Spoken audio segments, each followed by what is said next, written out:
This is Radar for On the Red Table coming at you with Week 14 MLB Hotstove, aka off-season of the 2024 season going into year 2025. Orioles acquired Luis Vasquez and DFA'd Emmanuel Rivera, but then guess what? Days later, they DFA'd Luis Vasquez. These are like extra guys. Cardinals signed Zach Weiss to minor league deal. Josh McCuskey's going to the Brewers. Mets DFA Luis De Los Santos, who they then outrighted. Royals DFA Brandon Shoemake. Then the Yankees picked him up. William Contreras wins his arbitration. The Yankees win the arbitration over Michael Leiter Jr. Pirates win arbitration over Dennis Santana. The Rays are given an extra year on Jonathan Aranda, so they can send him down to minor leagues if they want. Felix Pena is going to the Taiwan Chinese League. Tyler J is going back to the Brewers. The Mariners get Casey Lumina and DFA Jonathan Diaz. The White Sox get Jacob Amaya, but DFA Zach DeLoach, who officially got outrighted. The Mariners have DFA'd K. Marlowe. The Rays DFA'd Osvaldo Basabe, who's now on the San Francisco Giants. Alex Fadio has been traded to the Rays for Anderson Delgado. Sam Haggerty, the second baseman who played a lot of outfield, is on minor league deal with the Rangers. Kobe Allard's going to Cleveland on a minor league deal. Rays DFA'd Brandon Easer. Pirates DFA'd Alico Williams. Cubs outright Matt Festa, who became a free agent and signed a minor deal with Texas. Danny Ahmed is going to Atlanta minor deal. Danny Colombe is going back to the Twins. He's been there before. Victor Gonzalez on a minor deal with the Angels, former Yankees and Dodgers pitcher. Vince Velasquez, who was the starting pitcher, I think was with Pittsburgh most recently, signed a minor deal with Cleveland, which there's a chance he pitches for them this year. Jays DFA Michael Peterson. Cubs DFA'd Rob Zerniski. Tommy Doyle's going to the Rockies. Rob Brantley's taking his talents back to Miami in a minor league deal, and Yolmer Sanchez going to the Angels in a minor league deal. He's a Gold Glove winner. He's pretty useful, so that they even make the team. Owen White going to the Yankees, and they DFA'd Alan Winans. Terran Vavra has gone to the Orioles in a minor league deal. Mets officially outrighted Dylan Covey. The A's outrighted Kyle McCann and Anthony Maldonado. Colin Pache got a minor league deal with the Nationals. Lou Trevino, if he's healthy, the former Yankees and A's reliever, could actually help out the Giants. Thomas Hatch, minor deal with Kansas City. Tigers DFA'd Mason Engelort. Luis Renifa won his arbitration hearing. Now the major moves. Garrett Hampson signed a minor deal with the D-backs. They have a set infield, but he's a super utility guy, so I feel like he's going to definitely have a chance to make this team out of spring training and be a useful piece. The Mets have signed Nick Madrigal, where the Mets have a bunch of second basemen, and they got 2 third basemen. So I don't see Nick Madrigal making this team or making any impact. So that's why I question sometimes when agents are like, yeah, sign here. Xander Bogaerts been announced as the everyday shortstop for the Padres. Well, that makes sense. When Kim got hurt last year, who played shortstop? Bogaerts. He's a terrible defensive player, but they weren't going to take Jackson Merrill, who was a rookie last year and played center field really well, and move him back to shortstop. They were going to take Tatis, who's been a Gold Glove and Platinum winner in right field, and Manny Machado's getting up there in age, so they're not going to move him over. So that makes the most sense. I was thinking maybe Jake Cronenworth, but he's going to play second base, and Arraez is going to play first base. Cardinals and Jim Edmonds have parted ways, so he's no longer be a color commentator. Nicky Lopez signed a minor deal with the Cubs. You know, with Dansby Swanson as the everyday shortstop, the Cubs are like, cool, if he gets a day off, we have Vidal Brujan and John Birdie. And also, they're not sure about Nico Horner coming back. And at third base, there's no Bodie, there's no Patrick Wisdom. So, you know, they're hoping it's Matt Shaw. But I still feel like there's a good chance Nicky Lopez makes the Cubs team as a backup. I'm not even sure. And if he doesn't, he doesn't. But at least he gets to stay in Chicago. That's where he's from. Tigers signed Jack Flaherty to a 2-year, $35 million deal. And boy, do we remember last offseason when he was with the Cardinals towards the end and the Orioles. And they were like, you know what? Let's out the Tigers. They're not a really good team. And if, you know, he's a good enough first half, they'll trade him at the deadline. Well, guess what? They trade him at the deadline to the Dodgers. And the Dodgers won the World Series, and he was a huge part of that. So he's like, you know what? Let's go back to Detroit. So Detroit gets 2 prospects, and they get to have him back. Him and Thierry School at the top, that's going to be difficult to top. The Yankees have signed Carlos Carrasco to a minor league deal. And again, the Yankees have had some injuries. So that's good additional depth. JD Martinez is not retiring, but he said he's going to move. He's going to transition to pickleball when it's time. Yankees have re-signed Tim Mill to a $2.85 million deal, and he was pretty useful for them.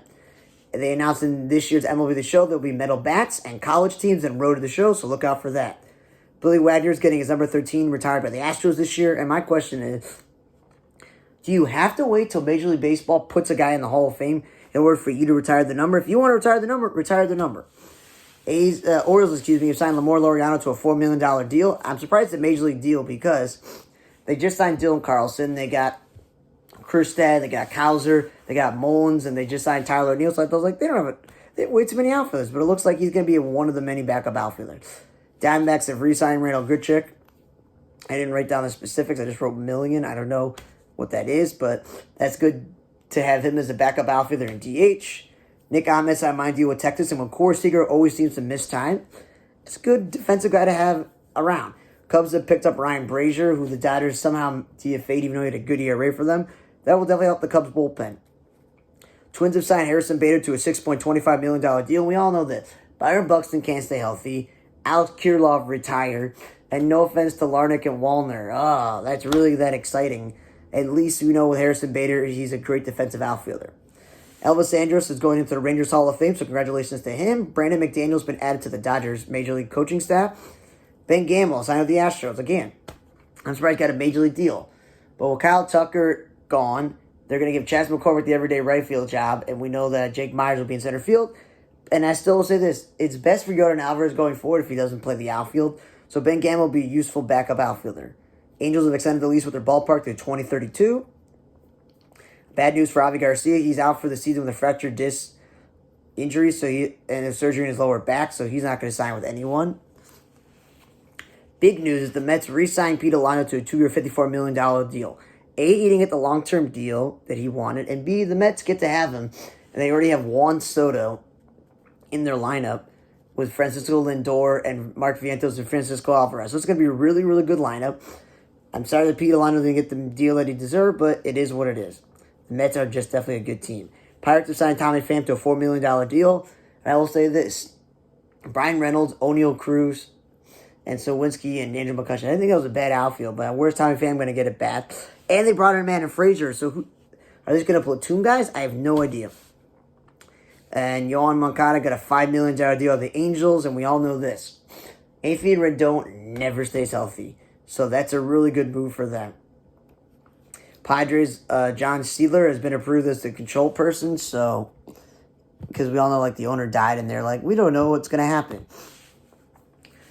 Ani Mazura, the interpreter for Otani, has been sentenced to 57 months in prison, 4 years, 9 months, on bank fraud charges related to theft of millions of dollars from Otani, most of which was lost in a legally placed sports bet. So, crime does not pay.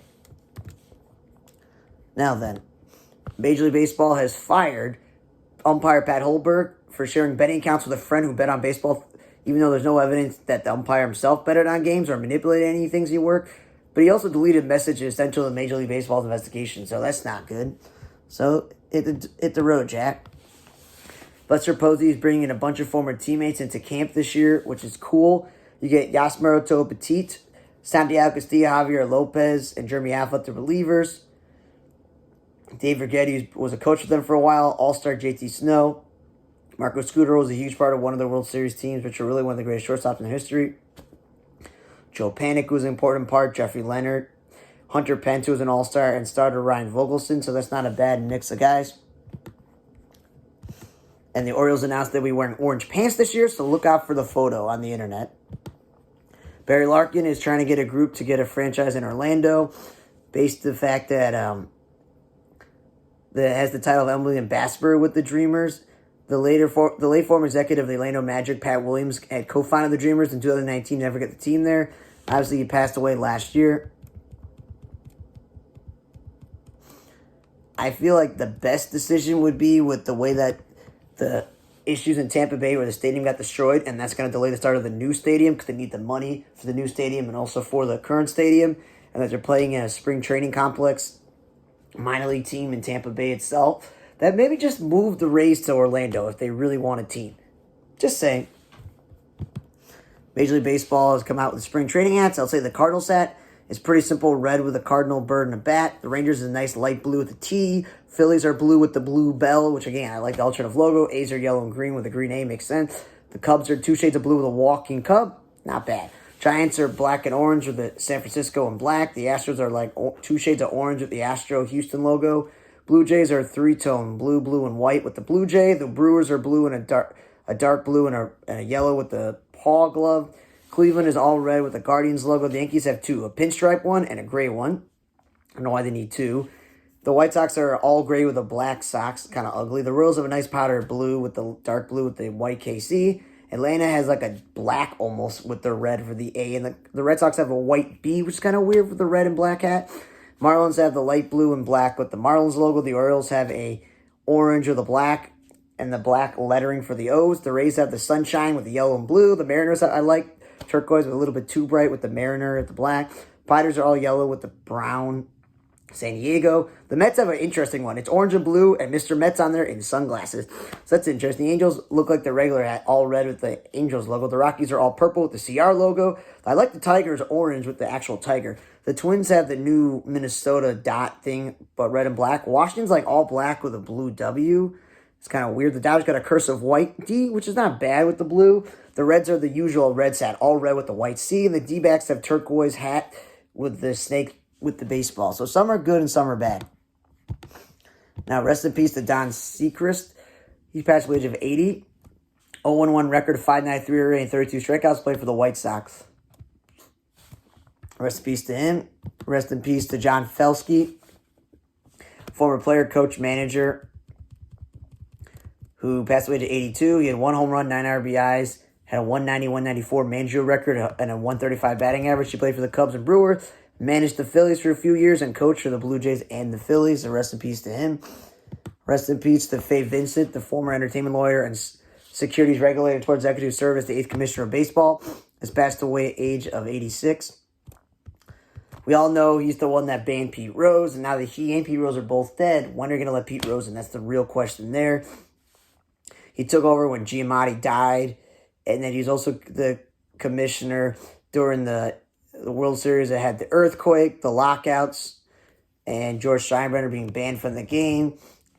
And then the whole Joe West confrontation and a whole no-hitter confrontation as well. And the whole Roger Maris as the one and only single-run record, even though they played less games back in the day.